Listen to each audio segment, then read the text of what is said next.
Hello. അപ്പോൾ നമ്മളിന്ന് പോണത് വടക്കുംനാഥ ക്ഷേത്രത്തിലേക്കാണ്. തൃശ്ശൂരുള്ള വടക്കുംനാഥ ക്ഷേത്രത്തിലേക്ക്. ഞാൻ ആദ്യമായിട്ടാണ് അവിടെ പോണത്. എൻ്റെ ഒരുപാട് നാളത്തെ ആഗ്രഹമായിരുന്നു അവിടെ ഒന്ന് പോകണമെന്ന്, അവിടെ തൊഴണം എന്നൊക്കെ. അവിടുത്തെ വൈബ്, അവിടുത്തെ ആ അമ്പലത്തിൻ്റെ അന്തരീക്ഷമൊക്കെ ഒന്ന് ആസ്വദിക്കാൻ വേണ്ടിയിട്ട്. അപ്പോൾ അതിന് എനിക്ക് സാധിച്ചു. അത് എൻ്റെ ബർത്ത്ഡേക്കാണ് പോയത്, ഏപ്രിൽ 10.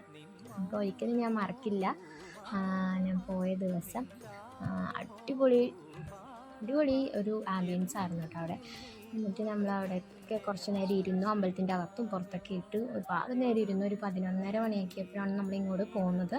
7 മണിക്ക് ആയപ്പോൾ അവിടെ എത്തിയിട്ടുണ്ടായിരുന്നു. വെയിലുണ്ടായിരുന്നു അത്യാവശ്യം. പിന്നെ നമ്മൾ ഫുഡൊക്കെ കഴിച്ചു. അവിടെ നിന്ന് നമ്മൾ തുമ്പൂർ മൊഴി എന്ന് പറഞ്ഞിട്ട് നമ്മുടെ ഏഴാറ്റുമുഖത്തിൻ്റെ തൊട്ട് മുമ്പായിട്ടുള്ള സ്ഥലത്ത് നമ്മൾ കയറി ജസ്റ്റ് ഒന്ന് അവിടെയൊക്കെ ഒന്ന് ഇരുന്നിട്ട് വെയിലാറുമ്പോൾ വീട്ടിലേക്ക് പോകാമെന്നുള്ള രീതിക്കായിരുന്നു. എന്നിട്ട് നമ്മൾ ഏഴാറ്റുമുഖത്ത് പോയി വെള്ളത്തിലൊക്കെ കളിച്ചു. അതിനുശേഷം നമ്മൾ വീട്ടിലേക്ക് വന്നു. അപ്പോൾ അത്രയേ ഉള്ളൂ. ബൈ. അതേ, ഇഷ്ടപ്പെട്ട സബ്സ്ക്രൈബും കൂടി